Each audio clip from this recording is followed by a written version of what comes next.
আমি অনেককেই বলতে শুনেছি, তোমার ছেলে তো বড় হয়ে গেছে বা তোর ছেলে তো বড় হয়ে গেছে, তাই তোর জন্য এগুলো করা সম্ভব। ব্যাপারটা এমন না বন্ধুরা। যে বা যারা বলে থাকো তাদেরকে উত্তরটা দিয়ে দিই।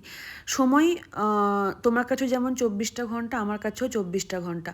আমি ছেলেকে, স্বামীকে, এত বড় বাড়ির কাজ সমস্ত কিছু কমপ্লিট করে নিয়ে আমার নিজেকে যে সময়টা ব্যক্তিগতভাবে দেওয়া উচিত, সেইটা আমি না দিয়ে সেটা কিন্তু আমি আমার ঈশ্বরকে দিই। আমি ওনাদেরকে সাজাতে ভালোবাসি, ওনাদের কাছে বসতে ভালোবাসি। অ্যান্ড ওনারা ভালো থাকলে, ওনারা সুন্দর লাগলে, ওদেরকে যখন কেউ এসে বলে বাহ সুন্দর লাগছে, সেটা হলো আমার প্রাপ্তি। আমি এইটা মেনে চলি। এই বস্ত্রটা আমি পরাতে বসেছি 9টা থেকে আমি 1টার সময় উঠেছি।